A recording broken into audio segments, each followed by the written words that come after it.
Hey everybody, welcome to the In All Things podcast. It's time to see God in everything. All right, well, welcome to this new episode of the In All Things podcast. My name is Mitch Frost, and I am joined by who? I'm Steve Markle. Oh, all right. In case you didn't know, what is this, episode 4 now? Episode 4. Wow. Yes, we need to clarify the episode every single episode that we do. What's the most exciting thing that's happened in your life recently? Oh, the most exciting thing that's happened in my life. Oh, that's a good question. It's been a interesting week and a half. My wife had a fall and she got a concussion. That's not exciting. It's been the opposite of that. So it's been kind of like watching her, taking care of her, and seeing her recover from that, which hasn't been good. So, but she's doing better. But that's been tough. So that's kind of taken a lot of my attention. But that's a good question. What about you? What's most exciting? Probably my wife starting her first job and just all the fun that's come with that, and already all the funny stories. She's a first grade teacher, for those of you listening that don't know. And first graders are funny. They're very entertaining. So I've enjoyed all the stories, and her bringing papers home and getting me to read their sentences and all of that stuff has been fun. So that's just been exciting so far. But besides that, I mean, not a whole lot. Yeah, it's been a busy time. I mean, we've had a lot of things going on here at the church. It seems like almost every day we got something going on. Baptisms last week, and tonight we have a Discover class. So I feel like it's been hopping, which is good, which we love. So seeing life change, seeing new people join the church. So lots of stuff happening on the student side as well. Yeah, so it's a busy weekend. time. Yeah. What does your shirt mean? What does it say for those of you? BB the BB. BB. So I'm a big baseball fan, baseball coach. So there's a company called they make shirts called Baseball Isms, and so BB in baseball means walk. It's another term based on balls. So walk the walk, which is So okay. So I was just curious. Yeah, there you go. Yeah, there you go. So I'm wearing a hoodie today. Yes. And I'm very, very excited about this because this means that the weather's changing. It's a little bit hot in this room where we record, but it doesn't matter because I get to wear a hoodie for the first time this year. So this is a very exciting moment for me. I'm so excited for fall. This week, yes, there's a lot of rain, but the high today I think is like 65, and tomorrow is like 63. It's just getting cooler and cooler.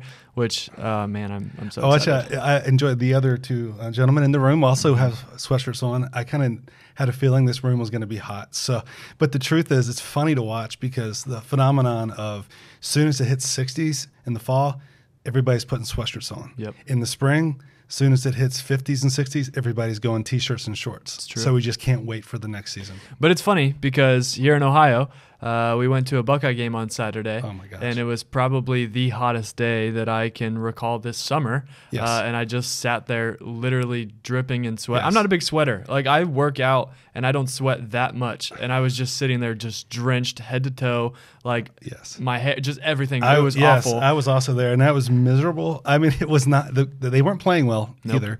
Which didn't help. So, yeah, I also said, it's September the 18th, whatever day that was, and it was the hottest day I remember of the summer. So, yeah, not fun. But now we're here, and it's 60s and raining. Right. And so, and hey, I'll take it. 75 to 80 in this room right now. But hey, here we are. Anyway, so today, we've been in a series at The Well. For those of you listening that don't know, The Well is our student ministry.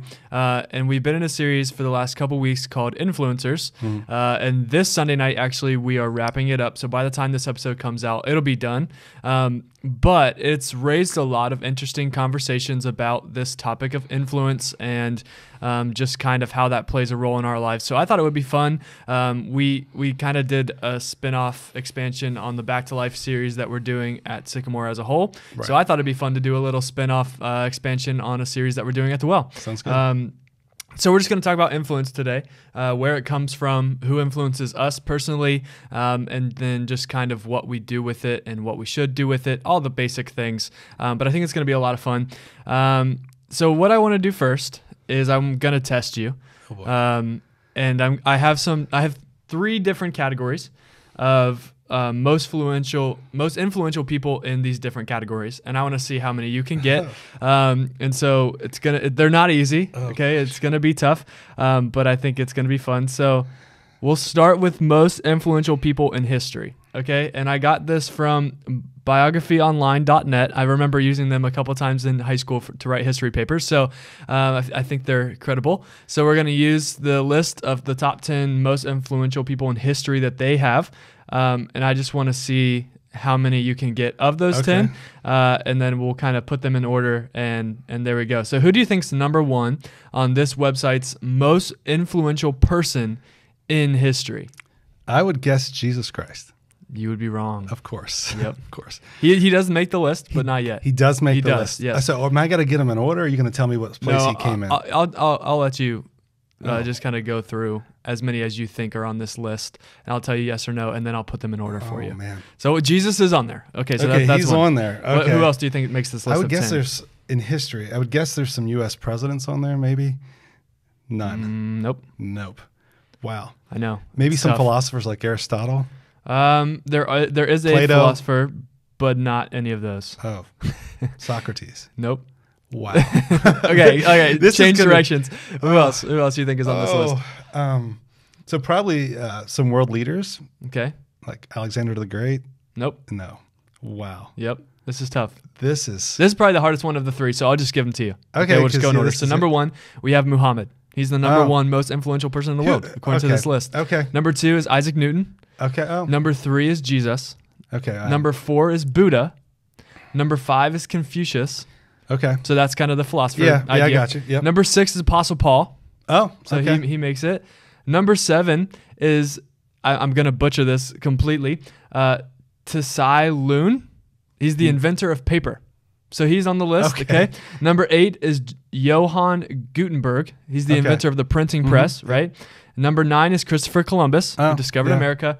And number 10 is Albert Einstein. Okay. So that is the 10 most influential people in history, according to this website. I'll agree with some of those. Yeah, some of them. Some of them. So Jesus is on there and Paul is on there. So there you go. Yeah. So now let's move on. Most influential people on Instagram. Okay. People who have Instagram, influencers on Instagram, who do you think are the top 10 most influential people on Instagram according to amount of followers that they have? Okay. I'll give you number one because Ronaldo.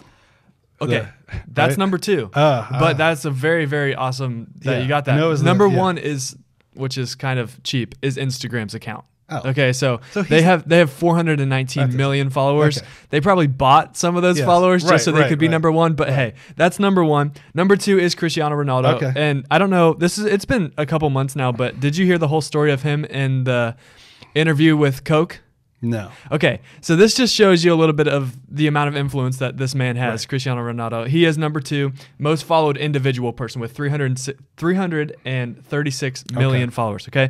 So he has an interview after a soccer game one day, okay? And he's sitting there, and there's like a cup that says Coke on it and a couple bottles of water.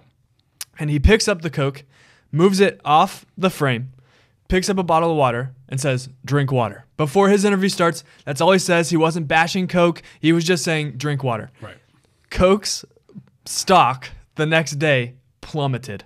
Like just, I don't know if we can look up how much it plummeted. I don't know, but it's like insane just how much influence he has in the world to where all he said was drink water. And, like this product of Coca-Cola just kind of bombs for a couple days. It's crazy. That is crazy. So anyway, very, very influential person, Cristiano Ronaldo, number two. Yeah. Who do you think's number three? Maybe I'll give you like the category. Category so would help. Yeah. Number three is an actor. An actor. You definitely know. I definitely know. Yes. Okay. Male. Yep, with 266 million followers. Wow. He's bald. Okay. Oh. Gosh. He's been in everything. Give me. If you give me a first name, I'll know it. Right Dwayne The Rock Johnson. Oh, The Rock. Yeah, so The Rock. He comes in there. I'm fine with that. I like him a lot. Yeah. All right, number four, as a singer, it's a girl. Okay. And she's coming in with 264 million followers. Okay. Young, of course. Started as an actress. Ariana yes. Grande. Wow. Yeah. Very impressive. Ariana Grande is number four. Okay. You're getting more of these than the history. Number five. I'm not in the history, to be honest. That was my worst subject in school. Yeah. Number five. Another woman. Okay. More into the side of fashion and cosmetics and those types of things. 263 million followers. Their family is extremely famous. Oh, okay. You got anything? No. Kylie Jenner. So No. there you go. That's number 5. Yeah. Number 6, we have another athlete. It's a male, 260 million followers. What sport? Soccer. Oh, Messi. Yep. Yeah. Lionel Messi. What man? And they say that nobody watches soccer. Yeah. I don't see any football players or baseball players on this list. But hey, let's move on. So number 7, another singer. It's a girl. 258 million followers. Started on Disney Channel. Oh, Miley. No, she is just outside of the top 10. Okay. Who else? She was a wizard at one point. Oh, Selena Gomez. Selena. Okay. That was my first celebrity crush that I had. Oh, good to know. Yep. When I was younger and Wizards of Waverly Place was on Disney Channel, my dad would refer to her as my girlfriend. Selena. There you go. Okay.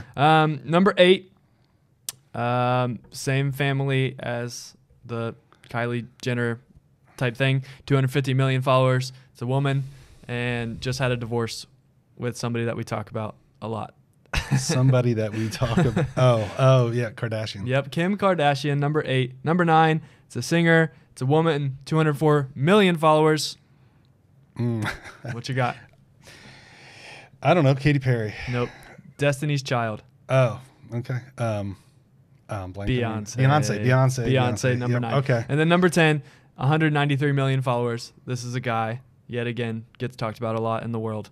But not a singer. No, he's a singer. Justin Bieber? Yes. So Justin Bieber did make the list at number 10. That makes you happy, doesn't it? Yeah, of course. And then the ones kind of following that, we have Kendall Jenner, National Geographic, Taylor Swift, Jennifer Lopez, Nike, Neymar, Nicki Minaj, and Miley Cyrus. Okay. So those are the ones that kind of make up the rest of the 20. Anyway, so that was fun. Most influential people in the Christian world. So yet again on Instagram, but most influential people in like the Christian circle. Who do you think is number 1? 4.7 million followers.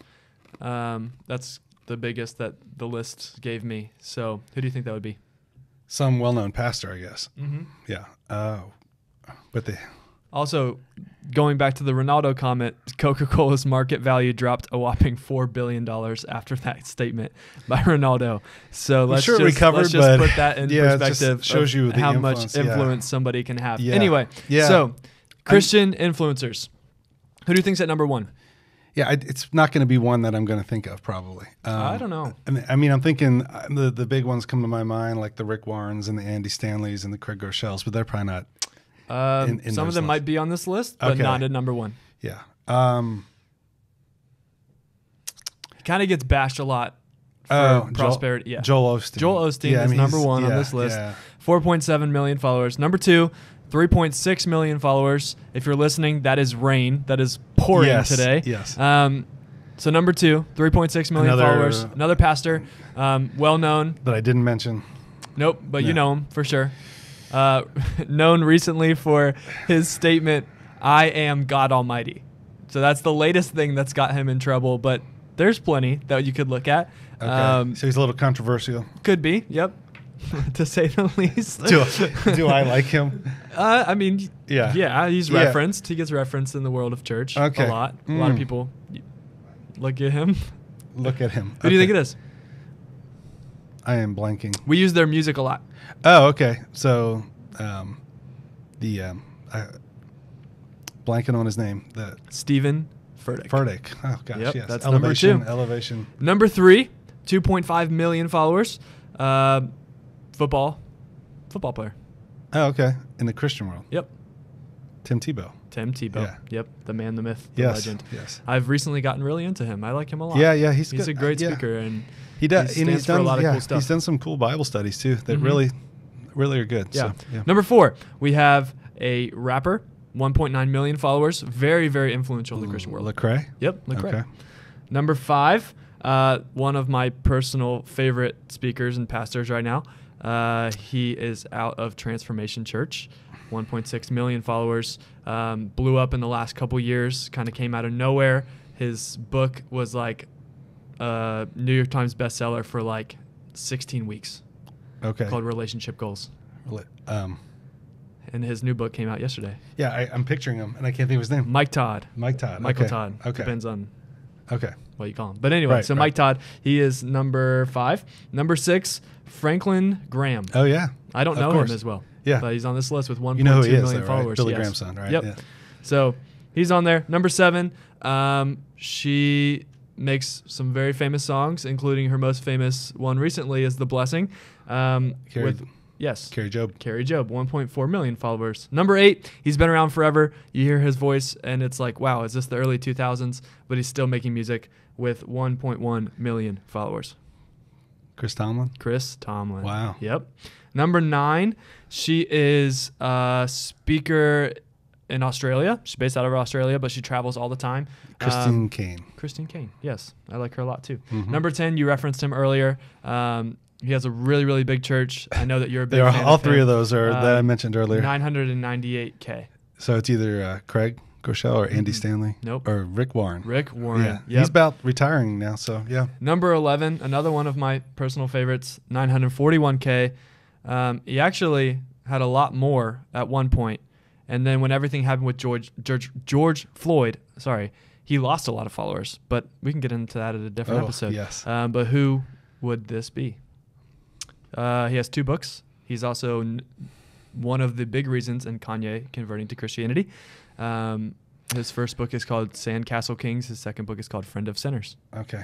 Don't Rich Wilkerson Wilkerson Jr. Jr. out of Okay, VU Church in yes, Miami, I Florida. have So there you go. watched it, yep. So there's your, that's all. I gave you 11 top 11. there, All right. but that's the most influential people in the Christian Oh, world. I wasn't ready for that. So how do you feel like you did in the 3 categories? It's obvious that I have no idea what you're going to talk to me about when we Yep. get started. So I don't feel very good about it. No? No. Yeah, you could have done better, but I could have done worse. Could have been worse. Yes. So. Yeah. The history one, well, that bugs me, but it's still some of those, whatever. Yeah. But anyway, so that we started very macro, right? We looked at the Right. most influential people in history, most influential people on social media, Yeah. most influential people in the Christian world, and now I want to get into the most influential people in our own lives. Sure. And so if you can think off the top of your head, 2, 3, 4 people that you hold at a really high place of influence in your own life, who would you say that some of those people are? That's a good question. I think it changes different stages of life. So, back when I was younger, when I was a student, people Jared, over here. They're saying Jared Hudson wants me to say he's the biggest influence in my life. Yeah, over the last 9 years, he has been. Truthfully, it's. But at different stages of my life, it's been different people. Obviously, my dad's been a big influence throughout my life. Just as a father, as a husband, as a provider for family. So I'm so thankful for that. My youth pastor, Jim, as I was in high school, big influence on me, had big reason. I think that I felt called to go into the ministry. So in my life now, there's still some of those pastors that I mentioned that I follow, that I read what they write. I listen to their sermons. I watch how they lead. So those people are big influencers in my life. And you know what? My wife, we've been married 31 years. And more than anything, I go to her with all my thoughts and get reactions, and I listen and lean into what she has to say about what she sees me doing, the way I'm acting, the way I'm talking. Yeah, so she is probably the biggest influence in my life, obviously. Absolutely. We're going to get into why these people make those lists of being influential in our own lives. Right. But for me, my dad, same for you, just has always been that kind of spiritual leader in my life, and has always been there for me, and it's just been really cool to watch even him kind of change over the years that I've grown up and kind of gotten to know him better. I guess that sounds weird, but it's true. No. And now I consider him, a really close friend and somebody I've always looked up to. So definitely my dad, my wife, Lexi. I know we've only been married for less than a year, but definitely plays a huge role in the decisions I make and the things I do. The youth ministry professor at the college I went to, Chase Smith, he's very influential in my life. He's kind of become a mentor of mine as I've gotten into ministry over the last year. So definitely a big influence in my life. And then there's always like friends and people that we have that we would say, yeah, they influence the way I dress or the way I whatever. What about anybody on social media for you, or kind of those big names? Do you have anybody like that you are influenced by? Not really. No, I don't use social media as a place to find that. No. How about you though? Yeah, a little bit. It's always fun to look at what different pastors, especially ones my age or a little bit older, are kind of doing with creativity or different series or things like that. So yeah, I definitely look up to a few different people on social media wise. But anyway, so what makes these people influential? Why when you were asked that question, yet again, no preparation for you, asked the question of who those influential people are, those are the names that came out. What puts them on that list? What puts them in a place where you say, man, those people are influential for me? I know there's different reasons for each person, I'm sure, but what makes a person influential? I think, first of all, as their example, they have to be a good example, and you admire them. There's stuff about them that you look at them and be like, I'd like to be like that in certain ways. I see aspects of their life. And of course, like that goes through all of them, through my dad, as a dad, as a husband, as I look at pastors and how they lead and the way they are with people. You know, I mentioned some pastors that are big names, but the pastor that I served in as a youth pastor, my second church that I served in for 6 years, he was just a consistent leader, and I watched how he cared for people in the church and how he led the staff, and it just was a great example for me. So he influences me a lot, and I still will call him if I need something, you know. So that's a big part of it, and they have to be invested in your life, I think. So when you look at influencers that are on social media or big names, people that you don't really have personal relationship with, they influence, but not the same as, I think, one-on-one personal interaction. So I think both are fine, but I think there's a greater influence by being in somebody's life. Yeah, I think there's definitely a difference. I would agree with you. I mean, there are people, this is the world we live in, there's people who are paid to be influencers, right? Yes. Companies will give them things, or, hey, there's a new show, a new movie, a new product. Can you just post about it? And we'll pay you. Like they have a platform to where they will influence people to some degree to go do that thing, to go shop at this place, to go buy this. It does work. There is influence. Yeah, I mean, in that like way. we even, you know, with as many people that are watching or listening to this, we could get a sponsor probably and influence people to get it. Wow. I mean, That'd be maybe. cool. I Yeah, mean, maybe. Monday. I don't know. Sponsored. The In All Things podcast. Yeah, Sponsored and what? then What I would you don't want to be know. Whoever sponsored wants to, you know, provide funds to pay for this, so because it really anyway.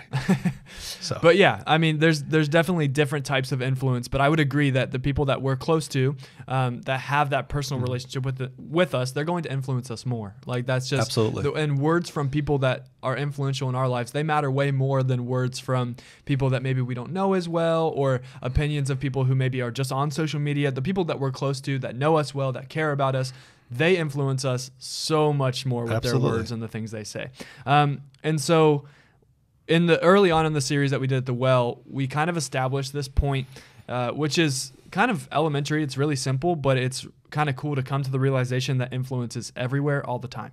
So the way that we worded it in the series was that there's a constant flow of influence everywhere. And so constantly you're being influenced, and then constantly you're influencing other people. True. And it may be different levels. It may be small. It may be big. It may change over time, but like it's happening everywhere. Right. Right. And so if that is the case, that influence is everywhere and it's happening all the time, and not only are you being influenced, but you are influencing somebody out there, we got to figure out what to do with it.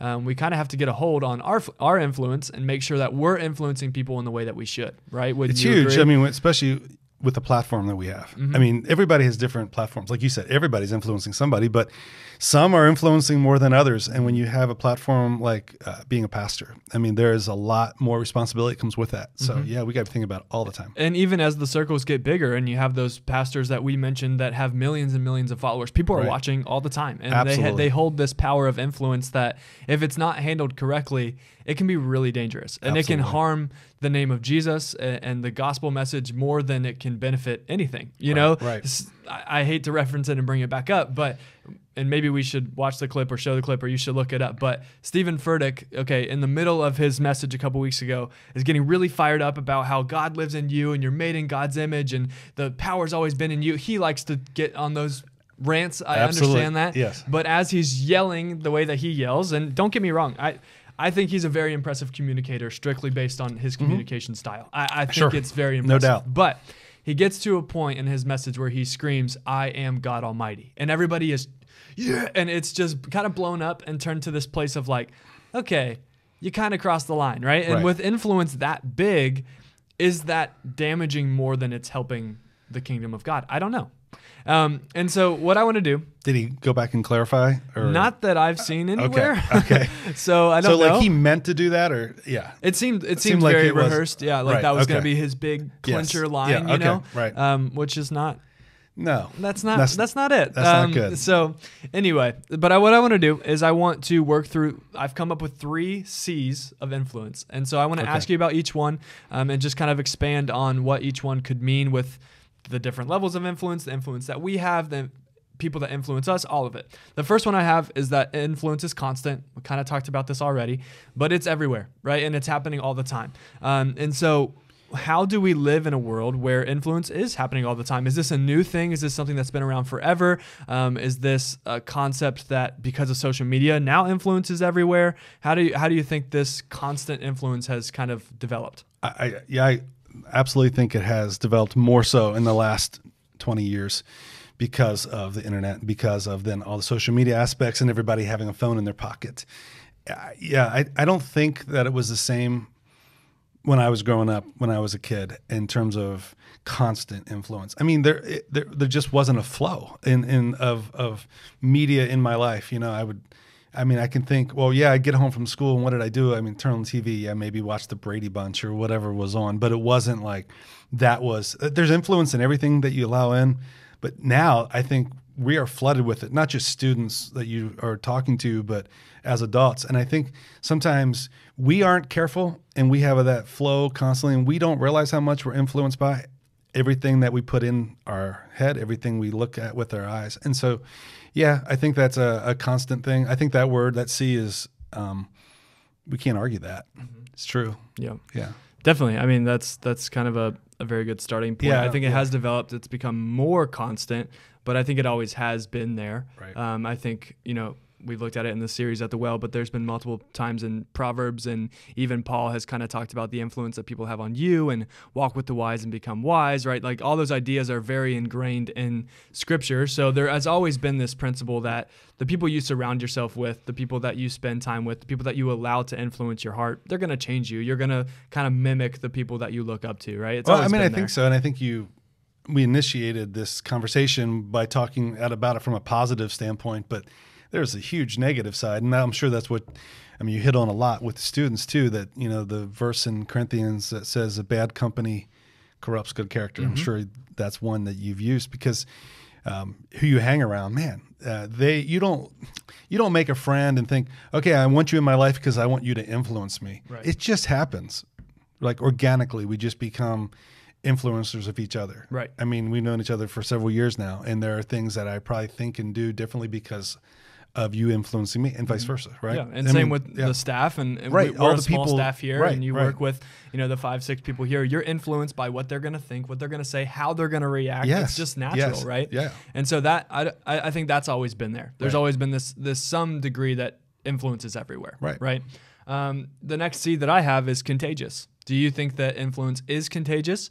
Do you think that it's always contagious? Do you think that it's contagious sometimes? What do you Define think? contagious. How did you use that word? I think influence is contagious in the sense that you can spread influence quicker than maybe you even realize, but especially the bigger that your platform gets, the more people that you have in your life. For example, Cristiano Ronaldo moving a Coke out of the picture, right? That's so quick. And before you know it, everybody was changing their stock or whatever they were doing, but changing their opinions on Coke. It's contagious, right? It spreads really quick. And the bigger platform you have, the more people you have watching you, I think the more contagious the things you say and do are, which is why it's harmful for somebody with a big platform, in not even just in the church world, but anywhere, to get up and say things that aren't true, to say things that cause fear or doubts or worry. Like, it's very contagious, right? Yeah, I think contagious, the word, can have a negative connotation initially, but it doesn't have to. Doesn't have to. No, you know, it's like, and especially living in the pandemic world that we're in, with contagious. But I think, thinking back, I did a series, like a small group study that was based on a book that was written by Bill Hybels and Mark Middleberg, I think his name was, from Willow Creek. It was called Contagious Christianity. I don't know if you ever heard of the book, but it was really, about 20 years ago, it was popular. It was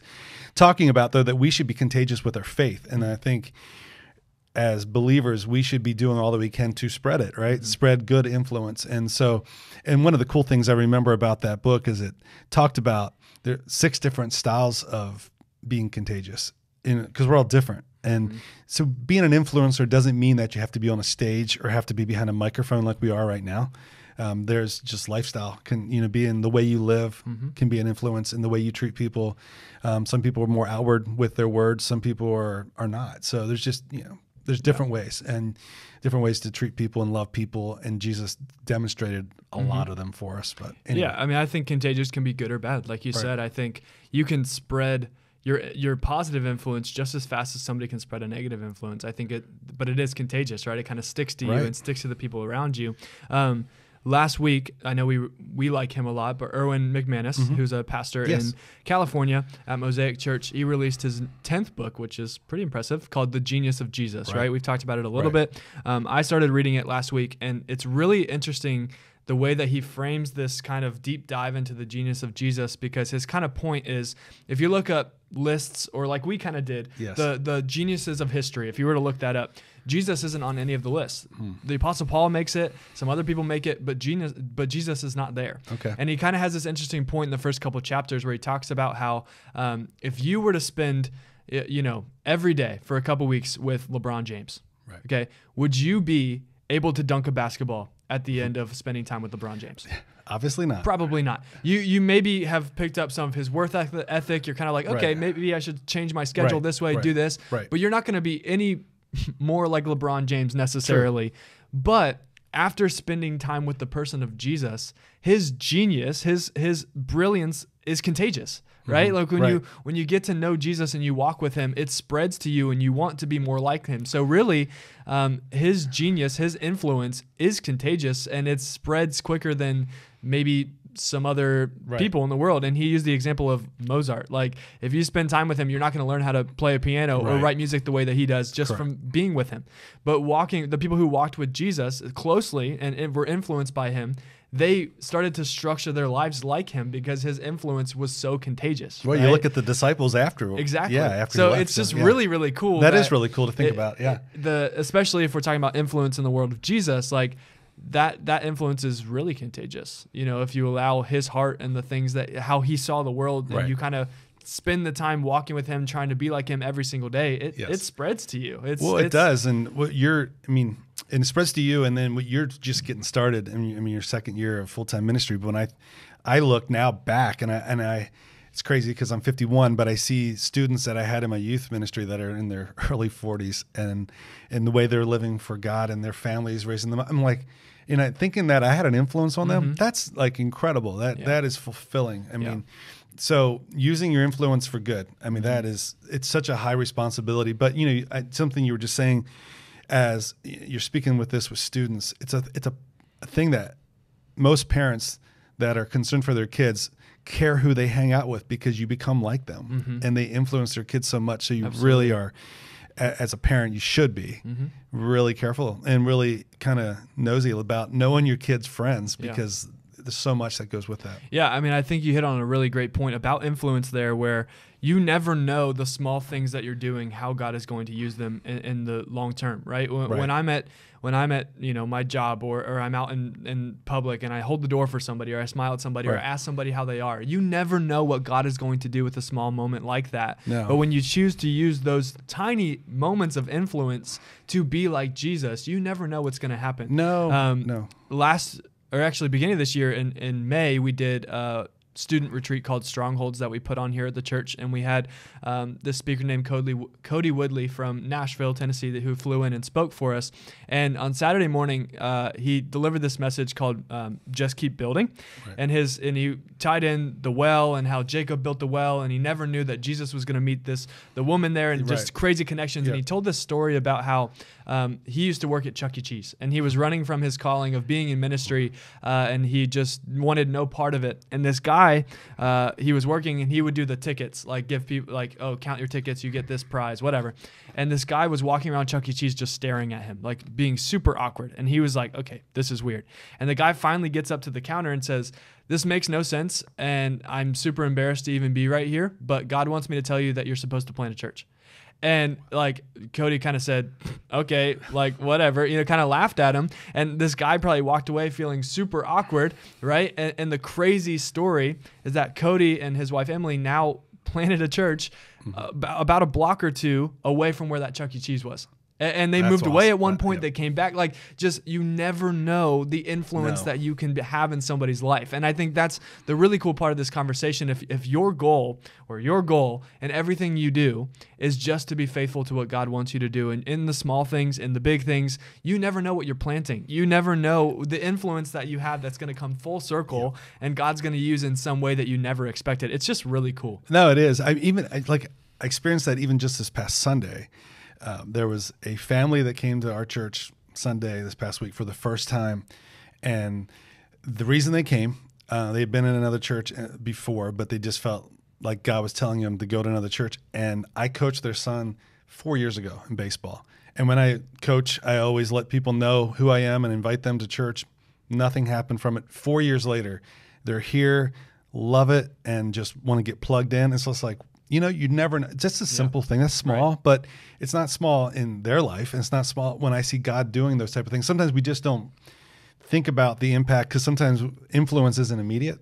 I don't know if that's part of what you were teaching them as well, but it's a long-term investment. And you have to have that view as a pastor, as a youth pastor, because people can drive you crazy. Students can drive you crazy because you're like, man, we thought we were making these steps forward and influencing them to do the right things in the right way. And then you see them take steps backward and you're like, oh. Absolutely. But big picture, keep being consistent as an influence. And you know what? They will come back to you because they know that you're consistent and you are a good influence in their life. Right.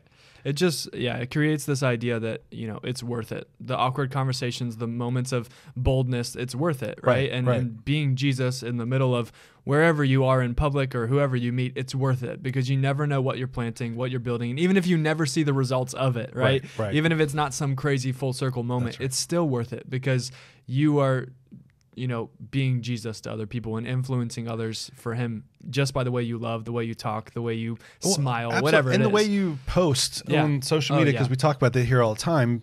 But, it's one of those things I've had to, we have talked about as a staff, we have to be careful. And we might have a personal opinion about something politically, but when we go out there and say it, man, if I said some things that other people say, or even some things that go through my mind, that would influence people in a not good way. And I don't want to be that in used in that way. I don't want God to use my influence. I don't want my influence to be used in the wrong way. Yeah. And then the last C that I have is convincing, which is, pretty straightforward, but influence is convincing, right?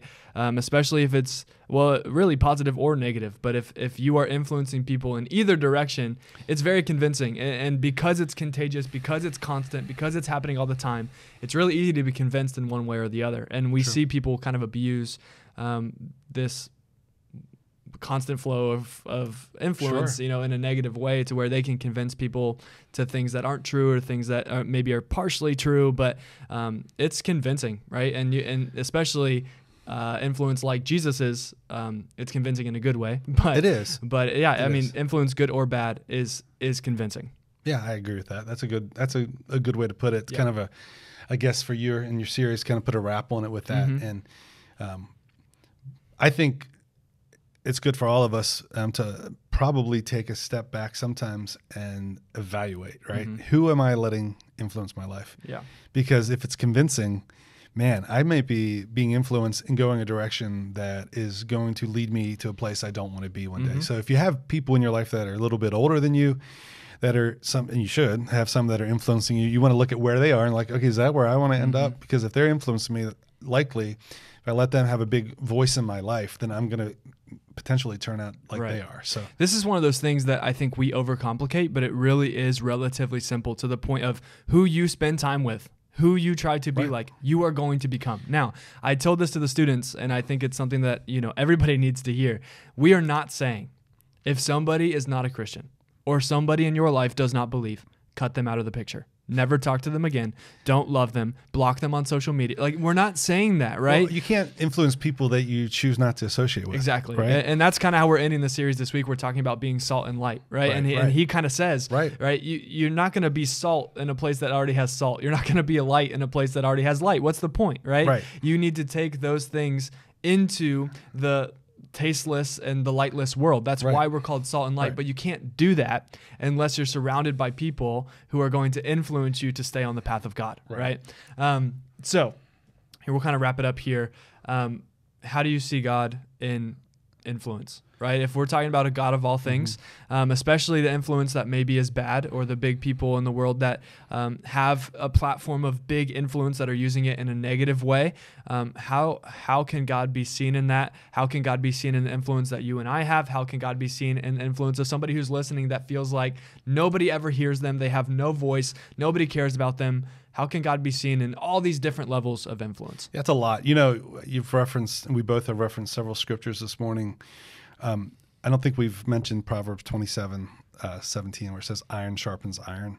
And so I think it's like everything we talk about, and I think back to our last few episodes, it's always about balance. And so many extremes are just what gets people in trouble. And so when I think about it, I think I need to balance iron sharpening iron with the whole idea of bad company corrupts good morals. And so in my life, I need to make sure I have enough sharpening from other people that are in my life that are going to make me better, more like Christ, so that when I go in those areas with some company that maybe aren't where I am spiritually, I am sharpening them more. Your than foundation them. isn't shaking. Right. They're not bringing me down. I'm bringing them up. But you can't just be looking at your life as I'm just going to spend all my time with people who are far from God to bring them to God. If I'm not around people that are closer to God than me or move in the same direction with God, then I don't have that influence in my life. And what happens is I'm going to get pulled the wrong direction. So like you said, foundation, but where's that foundation come from? Well, it comes from having godly influences in your life, so that when you're around those that are not godly, that you are the influence for them. Like I like hearing, like as a parent, I like hearing people who maybe aren't as close in their walk with God saying, I like my son being around your son because he's a good influence. Like, I like that. I like hearing that. But I don't want my kid only around that. I want my kid also to be around kids who are, you know, move in the same direction, that maybe even farther along in their faith. So it makes sense. Yeah, it's funny that you're kind of hitting on all the verses that we've used in our series, but we kind of wrapped up last week's message about how like this idea of iron sharpens iron is a two-way street, right? I can't just look for people who are iron and going to sharpen me. I have to become that. I have to be spending time and walking with God, so they're, you know, His influence is contagious to me, and then I'm finding people who are also iron, and it's this mutual sharpening. It's not like, oh, well, I'm just waiting around for some awesome friend in my life. No, you need to become that friend, that Jesus-like friend, so that you can attract similar people, right? The way that we're kind of wrapping up the series this week is you need to be surrounded by good influences so that you can become a godly influence, right? That's I mean, good. it's hand in hand. This is just kind of how it works. But I think that, you know, God does work in every circle of influence, right? And so even the ones that are bad or are negative or people abuse their platform of influence, I think that God can still work in it, right? Would you agree? Well, to go back to in all things, it's like, I think, you know, when you talk about what Steve and Furtick said and people getting upset, and rightfully so, what that is, though, is a conversation. And we're having it, and other people are going to think about that. And then it starts the conversation of, well, like, who is God to us? And obviously I'm not God, and I need to respect and have reverence for God, but who is God in my life? And even sometimes that things that God can take things that people do that aren't right, that are evil and that are bad, and we can see how God turns them into good. So some of those influencers out there that misstep, that take the things in a bad direction, that are bad, negative, it's a learning. And so we can learn from that. We can learn what we don't want to be. And so I think, God can work in all things if we are listening, if we're open to that. Absolutely. So today, as we wrap up, we have a little bit of In All Things homework, which is we haven't done before. So for those of you listening and watching, we have an assignment for you. Okay, I did this to the students too. But I think it's really beneficial. So what we want to challenge you to do is to come up with a list of 4 or 5 people that influence you in your life. The 4 or 5 most influential people that you have. Now, don't put Jesus or God at number 1 on this list, okay? I hope he's there, but let's talk about real people. So I want you to make a list of people in your life, in your work, in your school, in your family, in your friends, wherever, that really impact you and influence you. And I want you to ask 2 questions about each person on this list. Number 1, are they sharpening me to be more like Jesus? And number 2, are they helping me to bring God glory in my daily life and everything that I do? Okay? I want you to take this list of 4 or 5 people and ask these 2 questions about every single person on that list. Nobody's going to see this list. Nobody's going to know the answers, but I want each person listening to reflect on that in their heart, because it's going to raise 2 different things. Number 1, it's either going to say, okay, these people are influencing me and sharpening me to be more like Jesus. And if that's the case, I want to challenge you to lean into those friendships or relationships as a whole, to be vulnerable, to be open, to pray with them, to pray for them, to just really surround yourself with those people. But also the other conversation is, if those strong influences aren't sharpening you to be more like Jesus, maybe it's time for you to have a hard conversation with yourself, with them, to where maybe you need to distance yourself from those influences in your life so that you can kind of keep this focus in mind that your goal is to bring God glory in everything that you do. And the hard part is that there's probably some people in our lives that we have to answer that hard solution. Mm-hmm. We have to say, well, this person really doesn't sharpen me to be more like Jesus. What do I do now? Right. And that's really tough. That's a hard thing to face. It's not just this cut and dry, well, just walk away from them. I know there's emotions and hard things involved, but if you want to be more like Jesus in all things and everything that you do, every single day trying to be more like him, then you need to ask yourself the question, okay, is it worth it to have these types of influences close to my heart that are not pushing me to be more like God? Yeah, you got into preaching mode there for a minute. Sorry, I was like, oh man, he's preaching. All right. No, it's good though. I mean, I think, we appreciate everybody that's listening and watching, but we have that heart where we just want this not to be just something that maybe you find entertaining in the middle of your week, but that you get challenged to think differently. And influence, man, it's even got me thinking this morning. I knew the topic, that's all I knew. But it's got me thinking about that too. And the thing that sticks with me that you said, and maybe this is how we're closing, is it's not just about having good influences, it's about godly influences, or turning ones that are good into godly. And sometimes we keep it at that surface level. Like, these are good people. I have some people in my life that are good people, but they're not godly. And maybe that's my responsibility to start being a godly influence on them, not just a good one, not just, well, it's above board, it's morally okay, it's fine. They're not bringing me down, but they're not, am I leading them closer to Christ? So there's a lot to think about here. Yeah. I love that. Yeah. Well, we'll leave you with that. Yeah. This has been a really great conversation, and just, hey, the 3 C's of influence. Yes. It's constant, it's contagious, and it is convincing. Yes. So I pray that you just kind of take that into every sphere of influence in your life and just kind of figure out what you're doing with the influence that God has given you. But we'll see you next week on the In All Things podcast. We're out. Thank you so much for listening to this episode of the In All Things podcast. Our challenge for you today is to send this episode to one person. Seriously, think of somebody right now that could use this conversation and send it to them. If you have any questions, feedback, or topic ideas, please send them to podcast@sycamorecreek.org, and make sure you follow us on Instagram and Facebook at Sycamore Creek Church so that you can always see what's going on in our world. If this conversation helped you at all, make sure you share it, leave a review, and subscribe so that you don't miss out on a single episode. We love you, God loves you, and we'll see you next week on the In All Things podcast.